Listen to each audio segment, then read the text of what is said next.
أعوذ بالله من الشيطان الرجيم. بسم الله الرحمن الرحيم.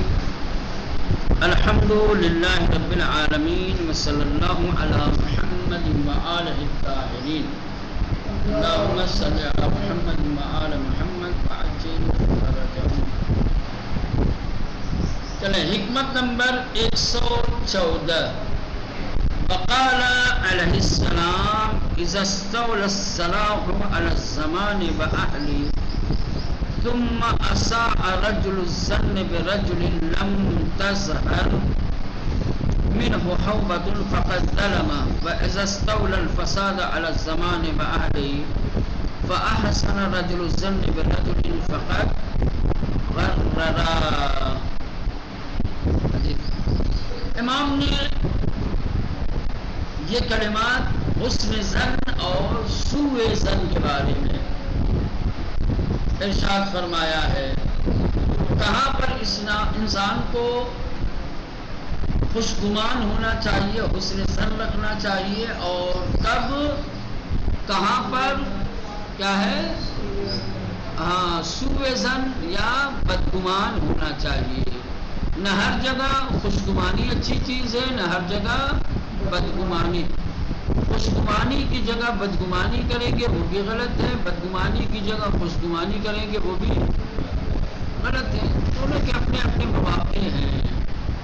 امام نے ایک معیار دیا ہے خوشگمانی اور بدگمانی کا.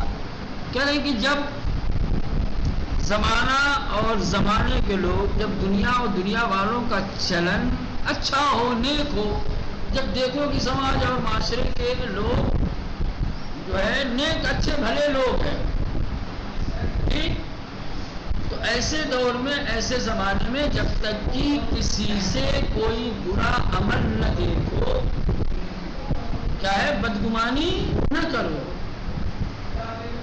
جب وقت اچھا ہو، لوگ اچھے ہوں، لوگ نیکیوں میں مصروف ہوں، تو ایسے وقت میں جب تک کہ کسی سے کوئی بدعملی ظاہر نہ ہو، بدگمانی نہیں کرنی چاہیے. بغیر اس کے کہ کسی سے کوئی بدعملی ظاہر ہو، اگر آپ کسی سے اگر اس سے آپ بدگمان ہو گئے تو گویا آپ نے اس کے اوپر ظلم کیا ہے. سمجھ رہے ہیں؟ جب دنیا اور اہل دنیا نیکیوں کی طرف مائل ہوں، نیک ہوں، اچھے ہوں، ایسا ماحول چل رہا ہو، ایسا وقت ہو کہ اکثر لوگ اچھے لوگ، نیک لوگ، سمجھ رہے ہیں؟ تو ایسے وقت میں کہ جب دنیا اور دنیا کے لوگ نیک کاموں میں دکھائی دے تمہیں، تو اگر کسی سے کوئی بدعملی ظاہر نہیں ہوتی تو بدگمانی نہ کرو. اگر کسی سے آپ نے کوئی غلط کام نہیں دیکھا، پھر بھی آپ نے اس کے متعلق بدگمانی پیدا کر لی، امام فرماتے کہ آپ نے اس کے اوپر ظلم کیا ہے. اور اس کے برعکس اگر دنیا اور اہل دنیا میں مست و مگن ہیں، برائیوں کا رواج ہے، برائیوں میں ڈوبے ہوئے لوگ ہیں، اور پھر ایسے وقت میں آپ نے اگر کسی کے متعلق خوشگمانی پیدا کر لی، آپ نے کسی کے سلسلے میں خوشگمانی پیدا کر لی، تو پھر یہ سمجھ لیجئے کہ آپ نے اپنے آپ کو خطرے میں ڈال دیا ہے.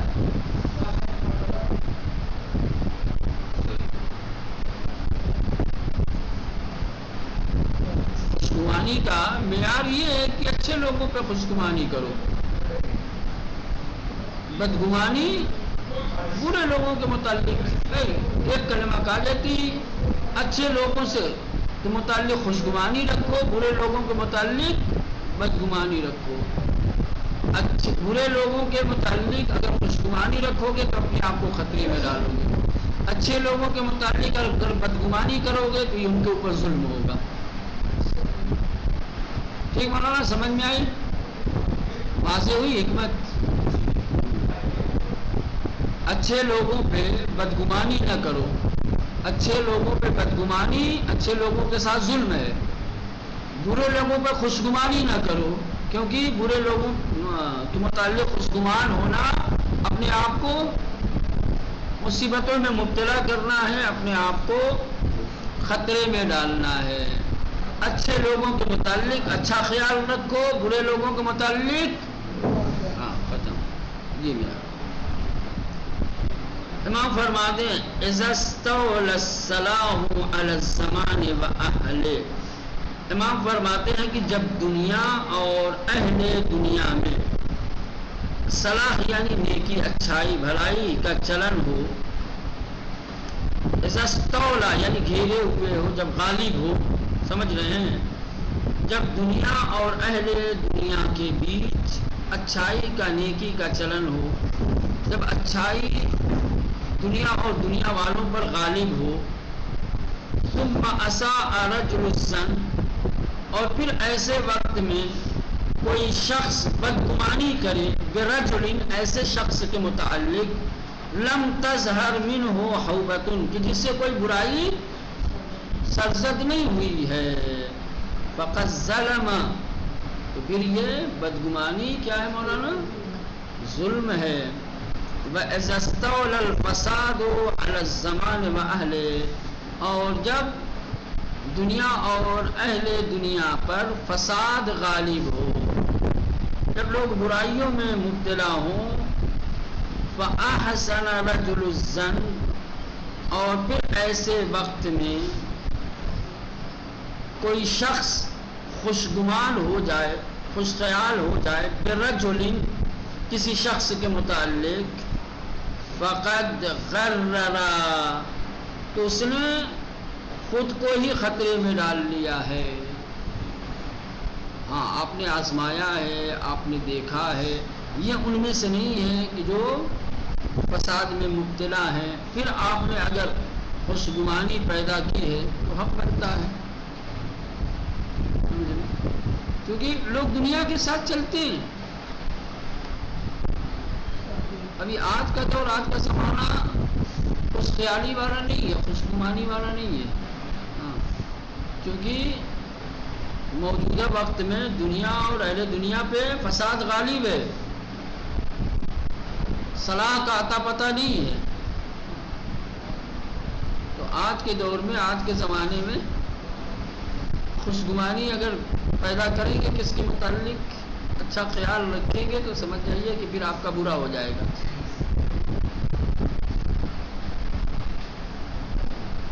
چلیں اس کے بعد حکمت نمبر 115، قال علیہ السلام کیف نجدک یا امیر المومنین، فقال کیف یکون حال من یفنا ببقائه ویسقم بصحته ویوتا من مأمنه. یہ حکمتی کلمات اور یہ نورانی بیان امام کا اس وقت کا ہے جب کسی نے آپ سے حال و احوال پوچھے، کسی نے مولا سے حال و احوال دریافت کیے، پوچھے مولا کیسے ہیں، تو اس وقت امام نے جواب دیا ہے. تو اس کا حال کیا ہوگا؟ جسے زندگی موت کی طرف لے جا رہی ہے، اس کا حال کیسا ہونا چاہیے؟ جس کی زندگی موت کی طرف لے جا رہی ہو، جس کی صحت بیماری کا پیش خیمہ ہو،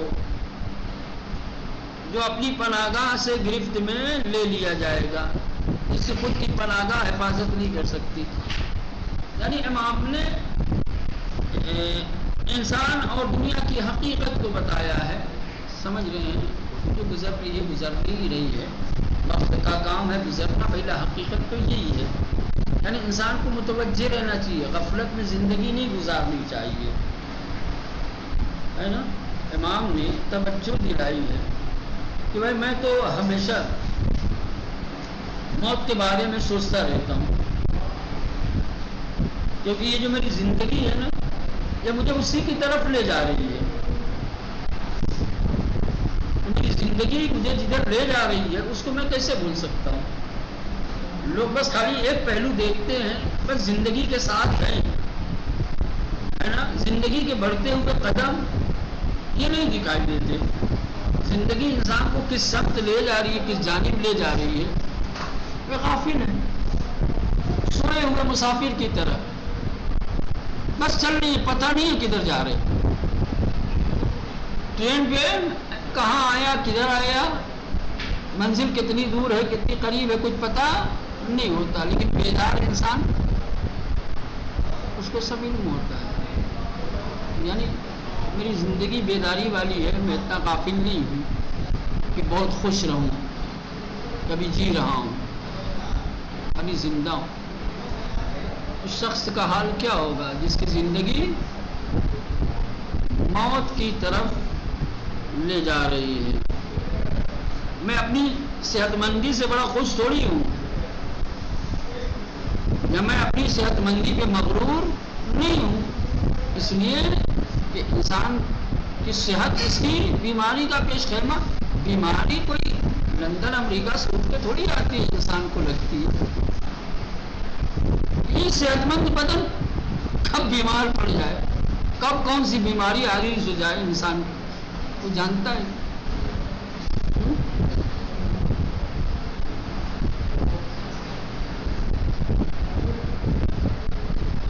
تو صحت جو ہے یہ زندگی موت کا سبب ہے، صحت بیماری کا سبب بھی ہو سکتی ہے. تو بہت زیادہ خوش ہونے کی ضرورت نہیں ہے. دنیا میرا گھر جہاں میں رہتا ہوں یہ میری پناہ گاہ ہے، لیکن یہ ایسی پناہ گاہ ہے کہ جہاں سے مجھے بڑی آسانی سے دبوچا جا سکتا ہے. جب چاہے ملک الموت بتا کے لے کے چلا جائے. ہاں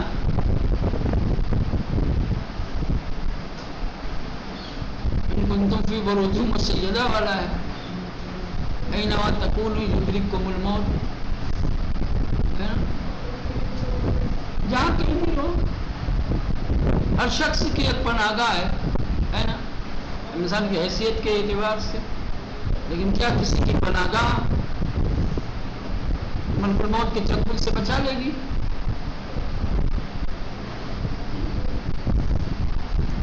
اپنی ہی پناہ گاہ سے گرفت میں لے لیا جائے گا. تو جو اپنی ہی پناہ گاہ سے گرفتار کیا جا سکتا ہے اس کے حال کیا پوچھتے ہوئے. یعنی انسان کی زندگی کی حقیقت بتائی. یہ انسان کی زندگی کی حقیقت ہے. بہت زیادہ خوش ہونے کی، بہت زیادہ مغرور ہونے کی ضرورت نہیں ہے کہ ہم جی لیں. کیا جینا ہے؟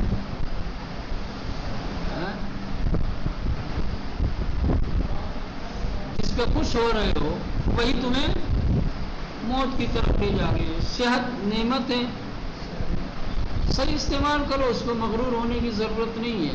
پہلے یہی صحت بیماری کی وجہ بھی بن سکتی ہے.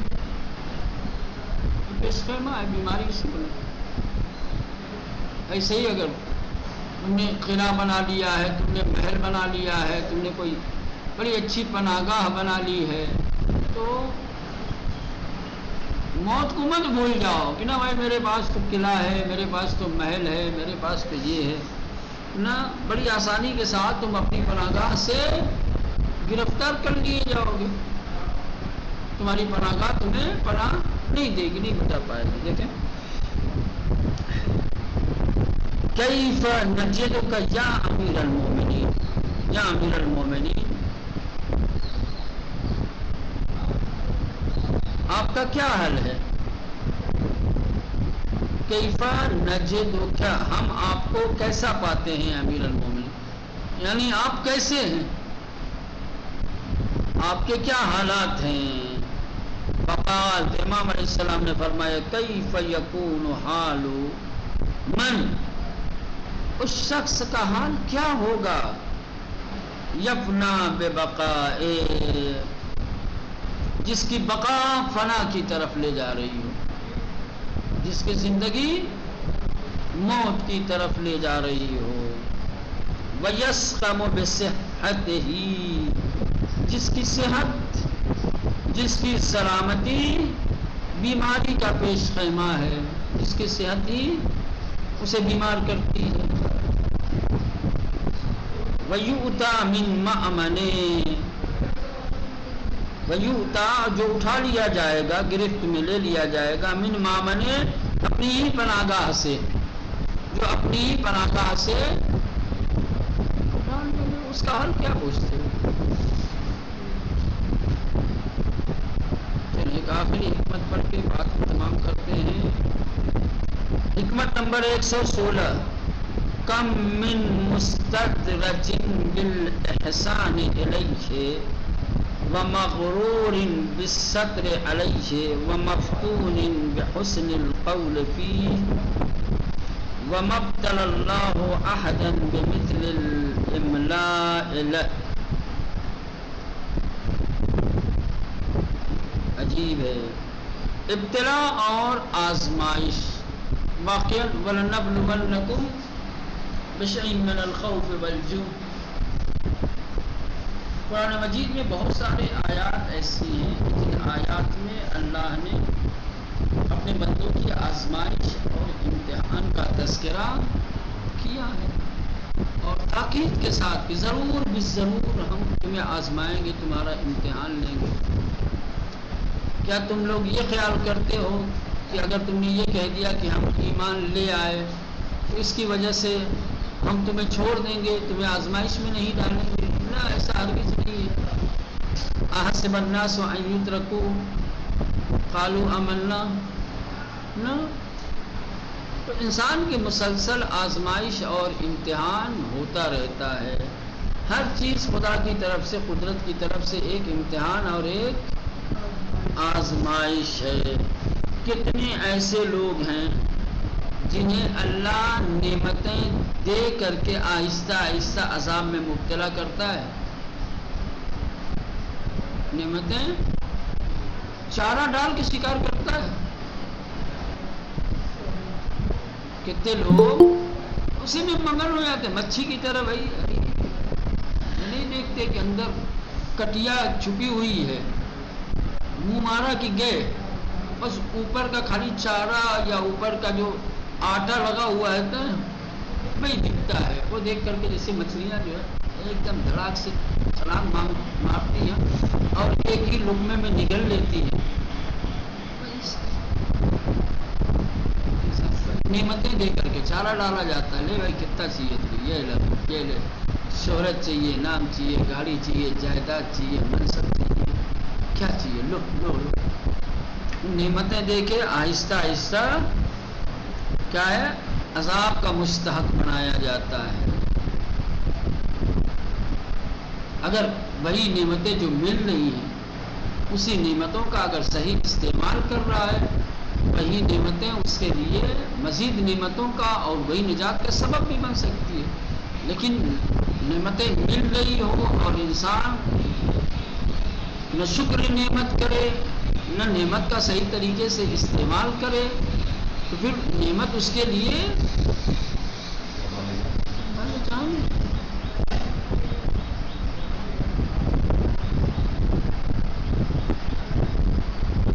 کتنے گناہ گار ایسے گناہ کرتے رہتے اور کسی کو پتہ نہیں ہے، کوئی جانتا نہیں ہے۔ آزمائش سے بھائی خدا پردہ ڈالے ہوئے تو تم یہ مت سمجھو کہ کوئی واقف نہیں ہے، کوئی جانتا نہیں ہے، تو بس گناہ پہ گناہ کرتے جاؤ۔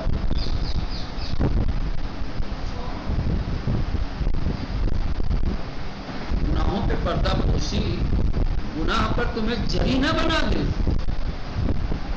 سمجھ لینا آزمائش ہے۔ اگر تمہارے گناہ منظر عام پہ نہیں آ رہے ہیں، اگر تمہارے گناہ چھپے ہوئے ہیں، لوگوں کو اس کا علم نہیں ہے، تو مغرور مت ہو جاؤ، دلیری کے ساتھ اور جرأت کے ساتھ گناہ مت کرنے لگو، یہ آزمائش ہے۔ کب ذلیل ہو جاؤ گا کچھ پتہ نہیں ہے۔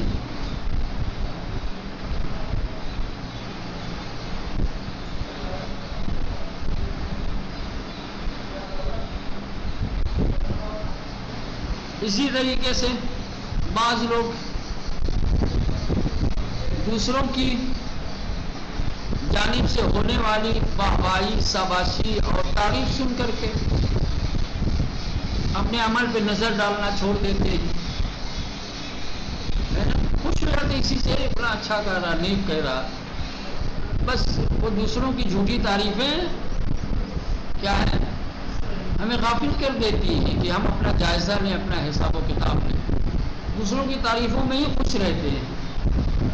چلو لوگ یہی تو ہے، لوگ اچھا سمجھنا چاہیے، اچھا ہوں بات ختم، چاہے ہزار برائیاں ہوں، چاہے ان تعریفوں کا مستحق ہو، یا یہ آزمائشیں ہیں، اس طریقے کی چیزیں، نعمتیں جب خدا کی طرف سے مل رہی ہوں تو اس کا صحیح استعمال کرنا چاہیے، سمجھے جو حقوق ہیں، حقوق مالی ہیں، اس کو ادا کرتے رہنا چاہیے، وإلا اگر صحیح طریقے سے استعمال نہیں کریں گے تو گیا یہ نعمت اس کے لیے چاہ رہا ہے، آہستہ آہستہ رفتہ رفتہ صاحب نعمت کو عذاب کا مستحق بنایا جا رہا ہے۔ اگر کوئی انسان گناہ کر رہا ہے اور اس کا گناہ آشکار اور ظاہر نہیں ہو پا رہا ہے تو اسے دھوکہ نہیں کھانا چاہیے کہ پھر گناہ کرتے رہو، لوگوں کو تھوڑی علم ہوگا، لوگوں کو تھوڑی خبر ہوگی، خدا کی طرف سے ہونے والی پردہ پوشی سے دھوکے میں نہیں ہونا چاہیے، آدمی کو سمجھنا چاہیے کہ یہ آزمائش ہے، پہلا یہی دھوکہ اس کے لیے دھوکہ بن جائے گا اور رسوا ہو جائے گا، ذلیل ہو جائے گا۔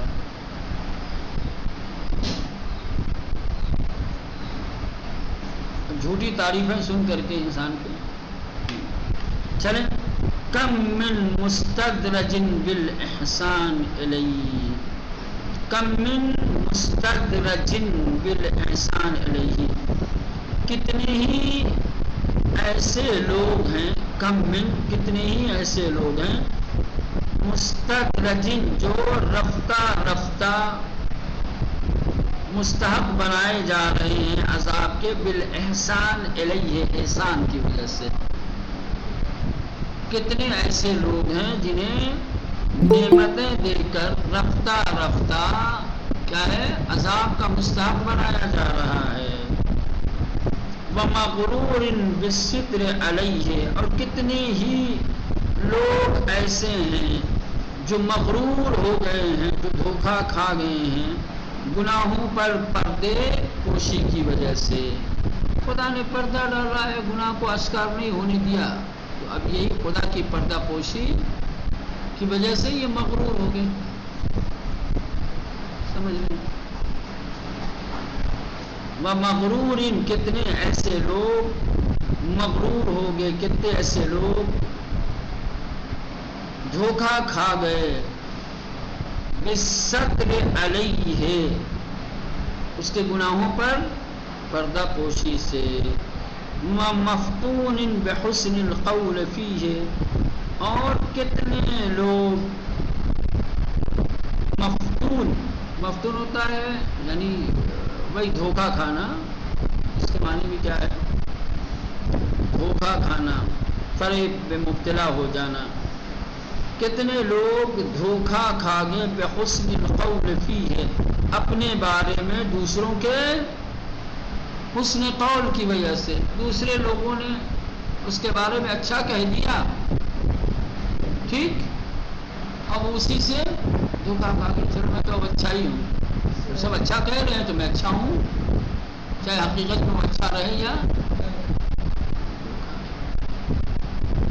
وَمَا ابْتَلَى اللَّهُ أَحَدًا بِمِثْلِ الْإِمْلَاءِ لَهُ،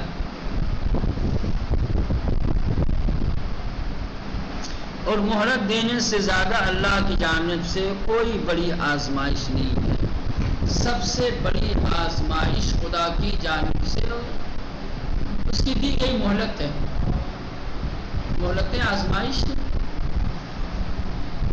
مہلتیں کیا ہے، آزمائش ہے،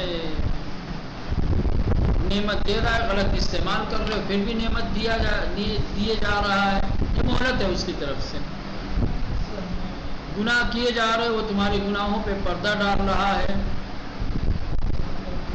یہ اس کی طرف سے مہلت ہے. 1000 برائیاں تمہارے اندر ہیں، دوسرے تعریف کر رہے ہیں، اسی تعریف کے دھوکے میں تم اپنی اصلاح نہیں کر رہے ہو. یہ خدا کی طرف سے فرصت ہے اور مہلت ہے. تو سب سے بڑی آزمائش کیا ہے؟ فرصت اور مہلت ہے. خصوصاً یہ 3 چیزیں دریافت نعمت میں فرصت ہوتی ہے، ستر معاصی پہ، گناہوں پہ جو پردہ ڈالتا ہے یہ بھی. اسی طریقے سے دوسرا تعریف اگر کر رہا ہے حسن قول، یہ بھی خدا کی طرف سے فرصت ہے، مہلت ہے. یہ مہلتیں، یہ فرصتیں انسان کو دھوکے میں نہ ڈال دیں.